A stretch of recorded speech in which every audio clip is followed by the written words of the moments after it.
James Carter sat by the bay window of his suburban Seattle home, watching the rain tap gently against the glass. It was a typical evening in the Pacific Northwest, gray skies and an air of stillness that mirrored his life. James had always considered himself fortunate. At 38, he was a successful software engineer with a wife, Madeline, who he believed was his perfect match. Together, they had built a comfortable life with their 12-year-old daughter, Emma, the heart of their small family. But tonight, a small detail shattered the tranquility. Earlier that evening, James had grabbed Madeline's phone by mistake, mistaking it for his own. It wasn't intentional, just a moment of absent-mindedness while she was setting the table. As he placed the device down, the screen lit up with a message, "Tonight will be unforgettable. Can't wait to see you." The words hung in the air, slicing through the normalcy of their lives like a knife. James's first instinct was denial. Maybe it was a misunderstanding, a message meant for a colleague, a friend. Madeline's job as a marketing director often required networking and late meetings, but the tone of the message gnawed at him. It was too personal, too intimate. He tried to shake off the unease, telling himself not to overthink it. After all, Madeline had never given him a reason to doubt her before. At dinner, James observed her closely. She seemed calm, her laugh easy as Emma recounted a story about school. He forced himself to smile, even as his mind raced. Should he mention the text? Should he brush it off? But the more he tried to dismiss it, the more it lingered. The phone rang suddenly, breaking the moment. Madeline excused herself to take the call in the kitchen. Through the open doorway, James could hear fragments of her conversation. A man's voice faintly echoed through the line. "Of course, yes, it's confirmed. See you soon," she said, her tone soft but businesslike. When she returned, James couldn't resist asking, "Who was that?" "Oh, just Greg from work," Madeline replied casually, sipping her wine. "We're finalizing details for the campaign launch next week." Her response was perfectly reasonable, yet something about it felt rehearsed. James nodded, his smile strained. He wanted to believe her, he really did. But the combination of the text and the call planted a seed of doubt that was quickly taking root. Later that night, as Madeline prepared for bed, James lingered downstairs, staring at the glowing embers in the fireplace. He thought back to the early days of their relationship, when trust between them felt unshakable. She had always been his rock, his partner in everything. But now, a question whispered in his mind. What if that trust was misplaced? James shook his head, chiding himself for overreacting. He climbed the stairs quietly, finding Madeline already asleep. Her face looked peaceful, innocent even. For a moment his resolve wavered. But as he lay beside her, staring at the ceiling, the message replayed in his mind like a broken record. "Tonight will be unforgettable. Can't wait to see you." Sleep didn't come easily that night. Every turn, every sigh from Madeline beside him felt like a reminder of the questions he dared not ask. By morning, James resolved to let it go. For now. But the doubt was there, a quiet storm brewing beneath the surface. As the day began, James kissed Madeline goodbye, her smile bright as she rushed out the door. Emma waved from the breakfast table, blissfully unaware of her father's inner turmoil. James lingered a moment longer, watching Madeline drive off into the rain. He told himself it was nothing, that he was reading too much into things. But deep down, a voice whispered again, "What if?" The rain continued its steady rhythm, casting a somber mood over the Carter household. For James, the unease planted by the text message had grown overnight, its roots spreading into his thoughts. By morning, he tried to dismiss it, convincing himself that his imagination was playing tricks on him. But as the days passed, his wife's actions made it impossible to ignore. Madeline's late nights at work became more frequent. She offered explanations, meetings that ran over, last-minute project deadlines. But the excuses felt too convenient. James noticed her phone rarely left her side now. She had always been open with her devices before, but now her screen would dim the moment she stepped away, locked behind a code he hadn't seen her use before. One evening, James watched as Madeline slipped on her heels by the front door, smoothing out her dress. "Another late meeting?" he asked casually, sipping his coffee. Madeline nodded, glancing at her reflection in the hallway mirror. "The team's crunching numbers for the Q4 presentation. I'll probably be back around 11. James offered her a tight smile, hiding the knot forming in his chest. He watched her drive off, her taillights disappearing into the drizzle. 11 came and went. By midnight, James sat on the living room couch, the TV humming in the background. When she finally returned at nearly 1 a.m., the smell of faint cologne, not hers, lingered in the air as she walked past him. "Long meeting?" he asked, his tone sharp but restrained. Madeline barely looked at him. "Exhausting. I'm heading to bed." She disappeared upstairs, leaving James alone with the weight of her words, or the lack of them. The next morning, James confided in Sophia Gray, his oldest friend and trusted confidant. Over coffee at a downtown cafe, he laid out the facts as calmly as he could. Sophia listened intently, her expression serious. "James, I don't want to jump to conclusions, but this doesn't look good. You need to get some clarity before you confront her." "And how exactly do I do that?" James asked, his voice tinged with frustration. "Start small," Sophia advised. "Keep your eyes open. If there's something going on, you'll find it." Her words lingered with James. That night, after tucking Emma into bed, he searched through the desk drawers in their shared office. Madeline had always been organized, but now he noticed something odd. Her planner, a staple of her routine, was missing. Instead, he found a crumpled receipt tucked behind a stack of papers. It was from a boutique hotel downtown, dated 2 weeks prior, the same night she had claimed to be at a work dinner. James stared at the receipt, his heart pounding. He didn't want to believe it, but the evidence was mounting. The following evening, Madeline stepped out for yet another late meeting. This time James decided to take matters into his own hands. Logging into their shared car GPS system, he tracked her location. The blinking dot led him to a high-end restaurant downtown. He parked across the street, his pulse racing as he spotted her through the large glass windows. She wasn't alone. Sitting across from her was a man James didn't recognize. He was well-dressed, leaning forward with an easy confidence that made James's stomach turn. The two shared a laugh, their body language unmistakably intimate. James gripped the steering wheel, torn between storming inside and walking away. He chose neither. Instead, James snapped a photo with his phone, documenting the moment. His hands trembled as he lowered the device, his mind swirling with questions. Who was this man? How long had this been going on? And most importantly, why?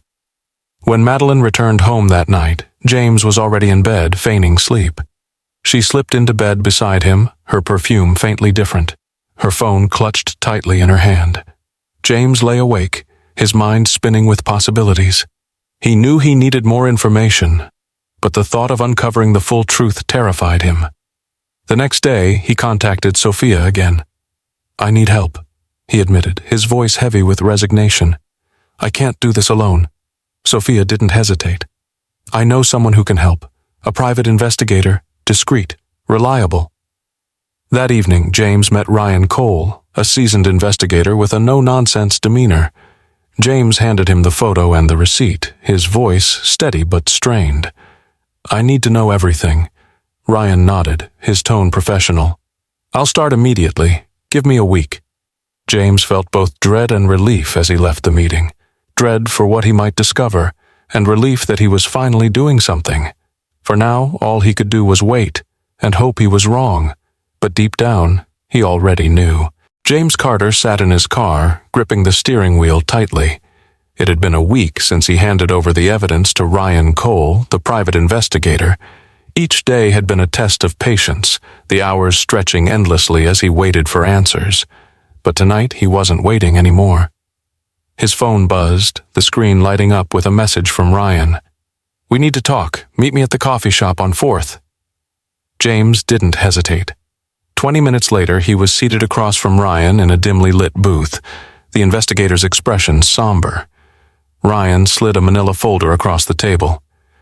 "What's in here isn't easy to look at," Ryan said, his tone professional but laced with sympathy. "But you deserve to know." James hesitated, his hands hovering over the folder. Finally, he took a deep breath and opened it. The first photo hit him like a punch to the gut. Madeline and the man from the restaurant, walking arm in arm down the sidewalk, their faces illuminated by the glow of a street lamp. The next few images showed them entering a boutique hotel, the same one from the receipt James had found.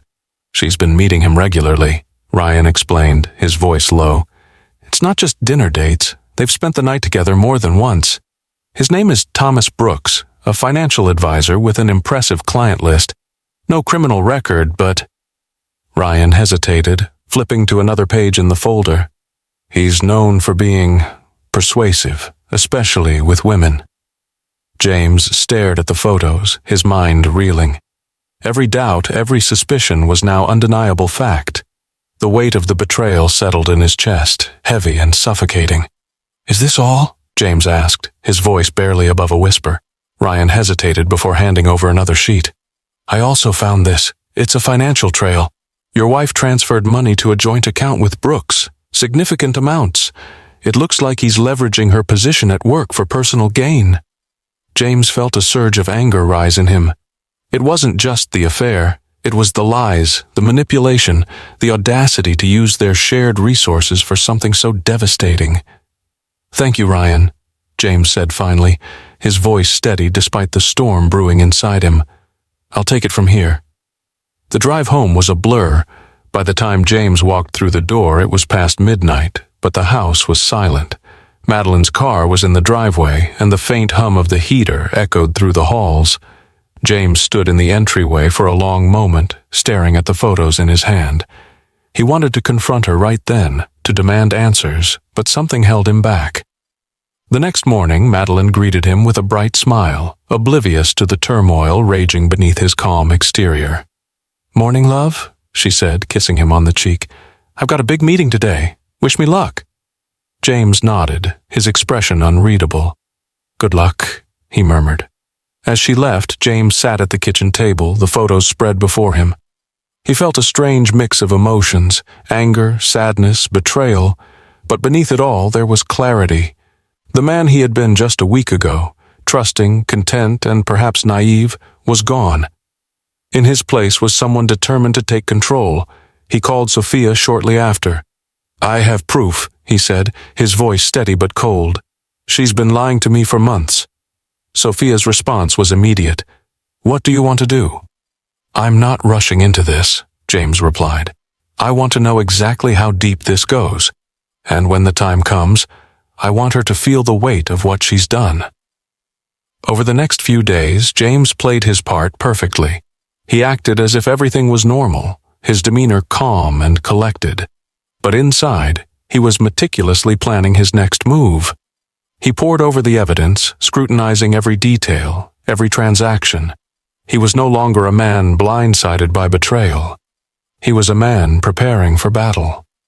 By the end of the week, James had everything he needed. A complete timeline of Madeline's actions, a detailed report on Thomas Brooks' dealings, and a newfound resolve to protect what mattered most: his daughter, his dignity, and his future.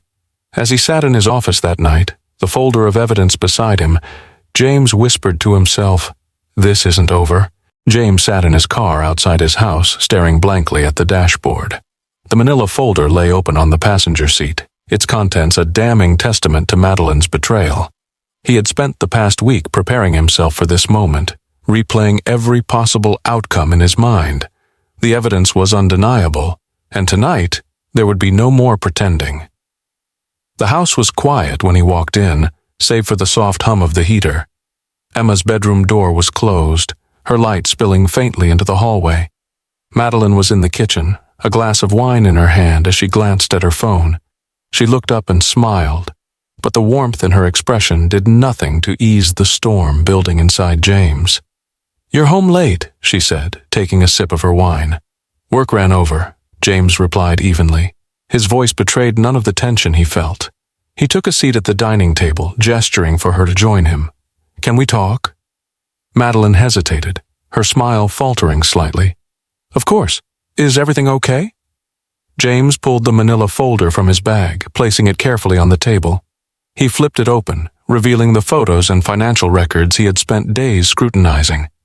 Madeline's eyes darted to the images, her face paling as she realized what they were. What is this?" she stammered, her voice trembling. "You tell me," James said, his tone steady but icy. "How long has this been going on, Madeline? Weeks? Months? Or should I just assume you've been lying to me for longer than that?" Madeline stared at the photos, her hands trembling. "James, I can explain." "Explain!" James snapped, his voice rising. "You've been meeting him at hotels, transferring money to his accounts. Do you honestly think there's anything you can say that will make this better?" Tears welled in her eyes as she reached out for his hand. "It wasn't supposed to happen like this," she whispered. "Thomas, he made me feel—" "Don't you dare," James interrupted, pulling his hand away. "Don't you dare blame this on some twisted sense of validation. You had a choice, Madeline, and you chose to destroy everything we built together." Madeline's tears spilled over, but James felt no sympathy. He had spent too many nights questioning himself, too many days wondering where he had gone wrong. Now, with the truth laid bare before them, all he felt was a hollow ache where trust had once lived. "It wasn't about love," Madeline pleaded. "I never stopped loving you, James. This was a mistake." "A mistake?" James echoed, his voice dripping with disbelief. He leaned back in his chair, crossing his arms. "A mistake is forgetting an anniversary or missing a parent-teacher conference. What you did was deliberate. You didn't just betray me, you betrayed Emma. Did you even think about her when you were sneaking off to meet him?" Madeline's sobs grew louder, but James didn't relent. "I trusted you, Madeline. I believed in us. And now I don't even recognize the person sitting across from me." For a moment, the room was filled with nothing but the sound of her crying.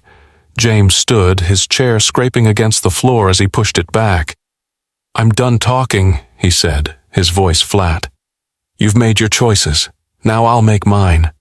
"James, please," she begged, standing to follow him as he walked toward the stairs. "We can fix this. I'll cut ties with him. I'll do whatever it takes. Just don't give up on us." James stopped at the foot of the stairs, turning to face her. His expression was unreadable, his voice quiet but firm. "You already gave up on us, Madeline. All I'm doing is accepting it." He left her standing there, her sobs echoing faintly as he closed the door to their bedroom. Sitting on the edge of the bed, James buried his face in his hands. The confrontation had gone exactly as he had expected, yet it brought him no relief. If anything, the weight of her betrayal felt heavier now, pressing down on him with an unbearable intensity. That night, sleep evaded him once again. Every time he closed his eyes, he saw the photos, the transactions, the moments of intimacy that weren't his to share. By morning, he had made up his mind. There was no salvaging what they had, but there was still a chance to protect what mattered most, Emma and the life he had worked so hard to build. James called Sophia first thing in the morning, his voice steady despite the turmoil raging inside him. "I need to start the process," he said simply. "Divorce, custody, everything. I'm done waiting." Sophia's response was immediate. "You're doing the right thing, James. I'll handle everything." As he hung up the phone, James felt a strange sense of calm. The road ahead would be difficult, but he was no longer a man paralyzed by doubt. He was taking control, and for the first time in weeks he felt like himself again. The morning air was crisp, but James Carter barely noticed it as he stepped into Sophia Gray's office downtown. The night's confrontation had left him drained, yet resolute. Today marked the beginning of his fight to regain control, not just over his life, but over the shattered pieces of his family. Sophia greeted him with her usual professionalism, her sharp eyes scanning his face. "You look like hell," she remarked, handing him a cup of coffee.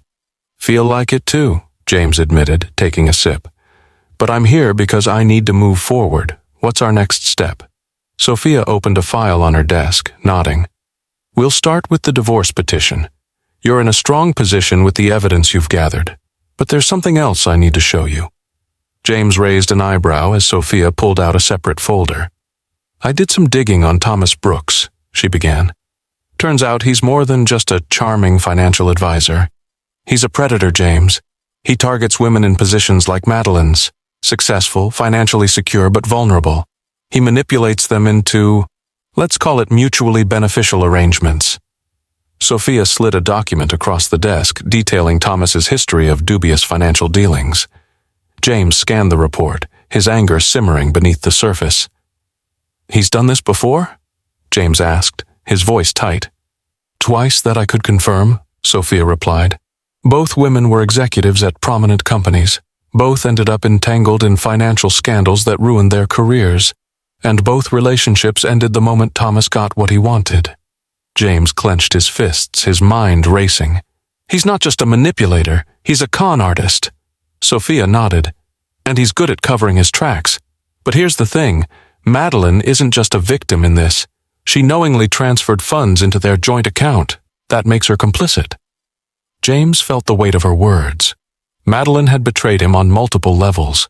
Not just emotionally, but financially. The thought of her willingly supporting Thomas's schemes was a bitter pill to swallow. What happens if this goes public? He asked. Sophia leaned back in her chair, considering her words carefully.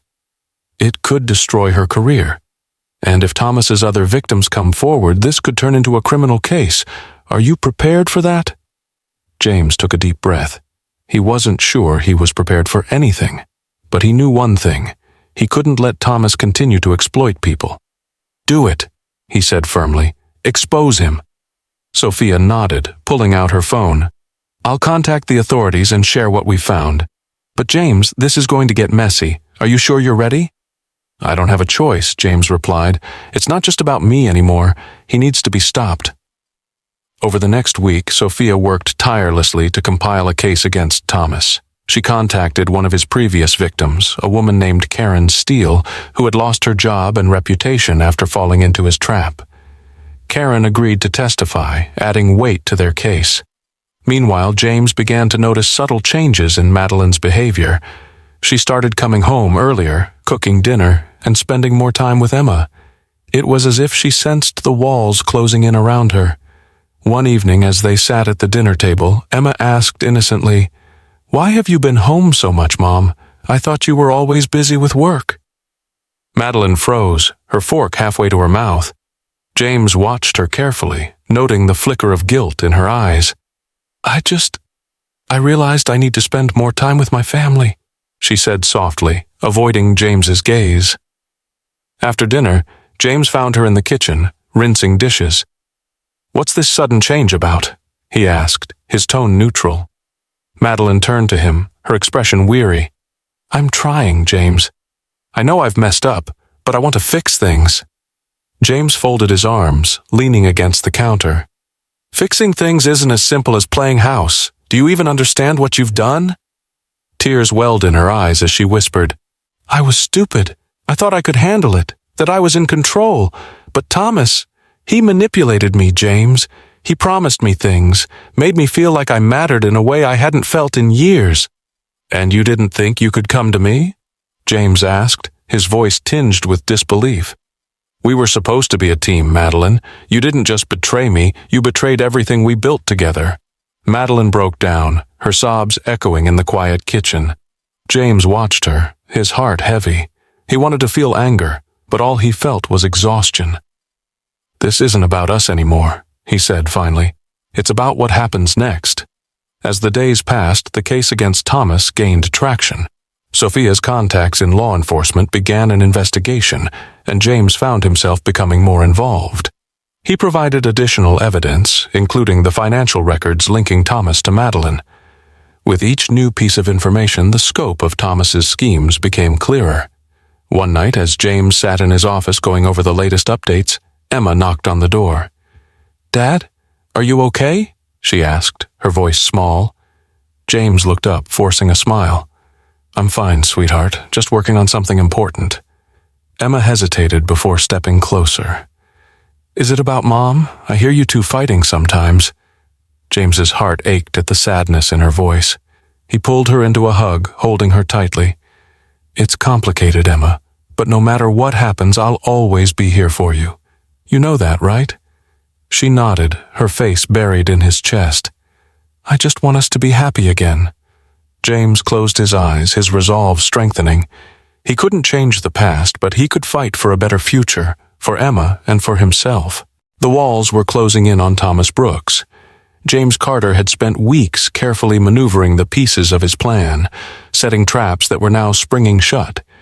Each new discovery fed his determination, each new piece of evidence a weapon in the battle against a man who had stolen far more than money. Thomas, however, remained unaware of the storm brewing. His charm and confidence had always shielded him, and he underestimated James, a mistake that would cost him dearly. But James wasn't rushing toward victory. He was playing the long game, every move calculated to ensure justice was served. The night of the charity gala arrived, a high-profile event where many of Seattle's influential figures gathered. Madeline had mentioned it weeks ago, casually asking if James wanted to attend. He had declined then, but tonight he would make his presence known. Sophia had ensured James had everything he needed for the evening. "Make your move carefully," she advised earlier that day. "This isn't about revenge. It's about ensuring the truth comes out in a way that can't be denied." James entered the grand ballroom dressed in a sharp suit, blending seamlessly with the crowd. The atmosphere buzzed with light-hearted chatter and clinking glasses, but James was focused.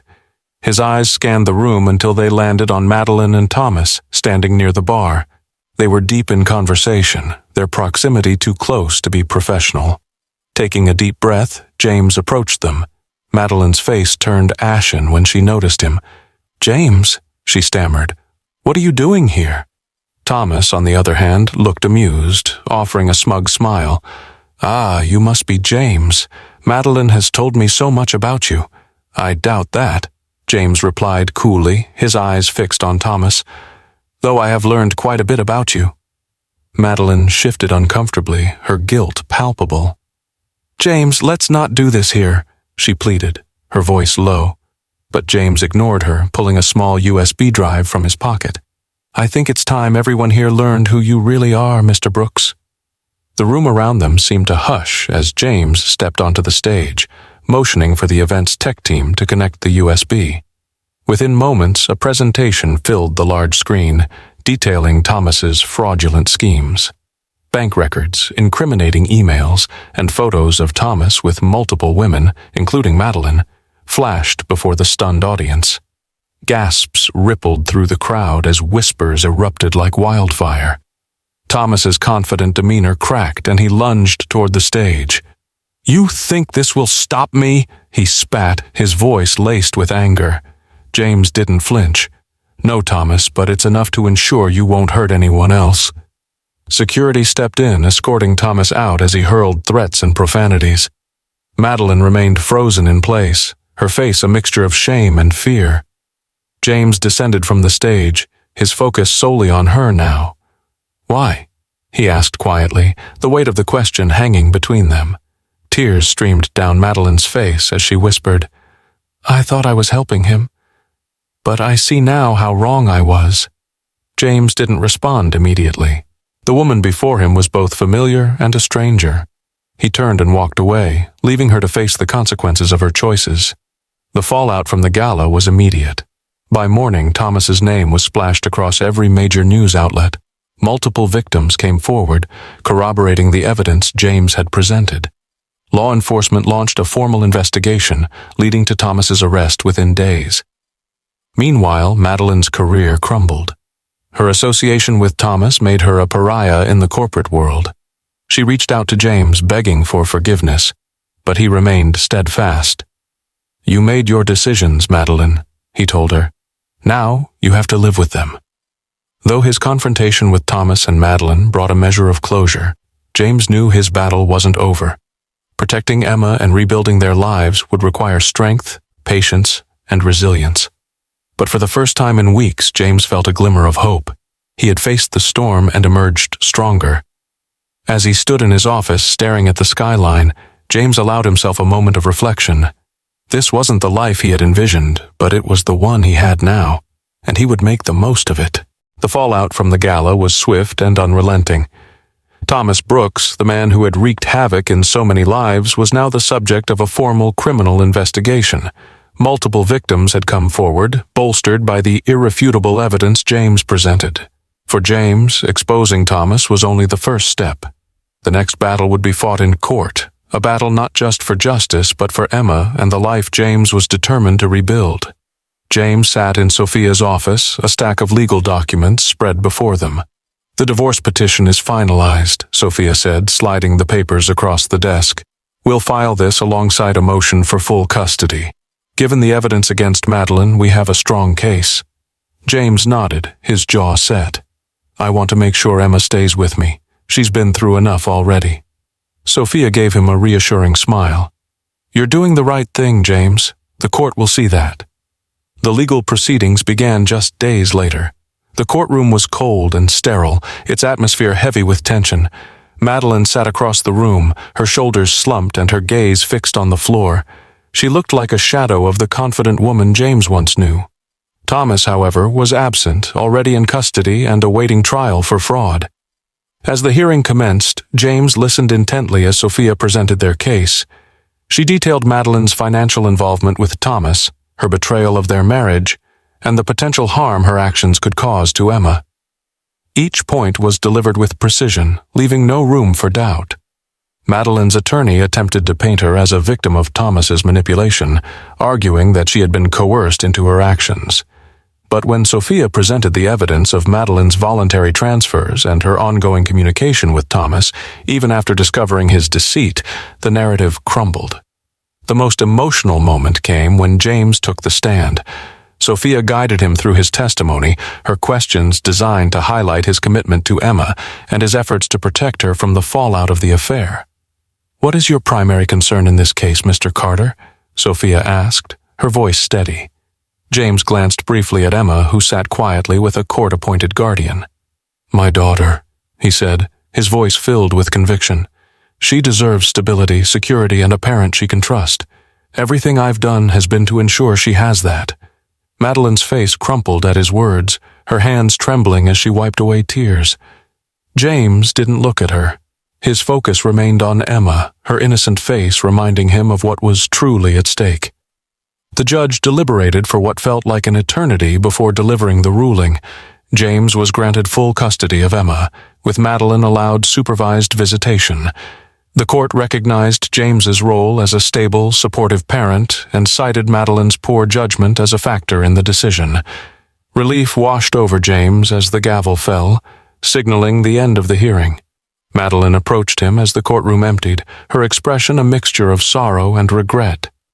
"James," she began, her voice shaky, "I know I don't deserve your forgiveness, but I hope someday—" He stopped her with a look.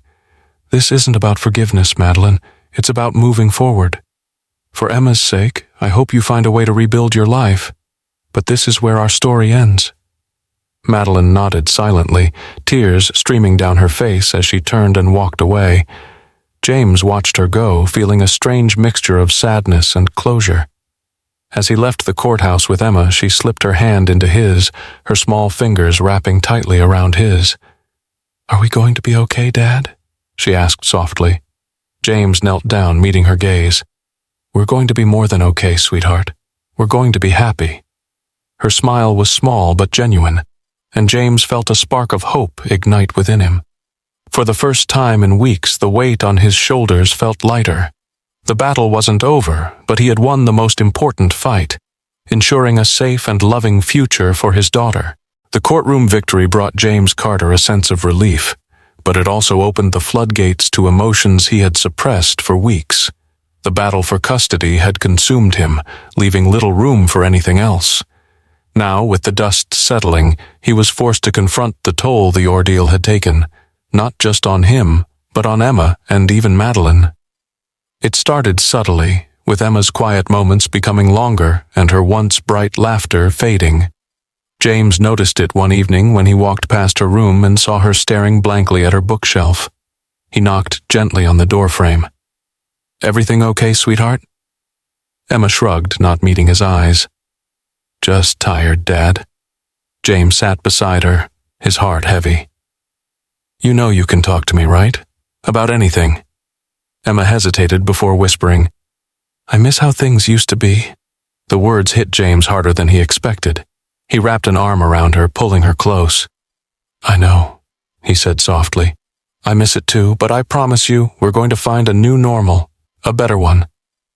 Despite his reassurances, Emma's sadness lingered, and James couldn't shake the feeling that he was failing her. He reached out to a family counselor, hoping professional guidance could help them both navigate their new reality. The sessions were difficult at first, with Emma reluctant to open up. But over time, they began to find small breakthroughs. Meanwhile, Madeline's presence loomed in the background. Though she adhered to the court's supervised visitation rules, each meeting seemed to drain Emma further.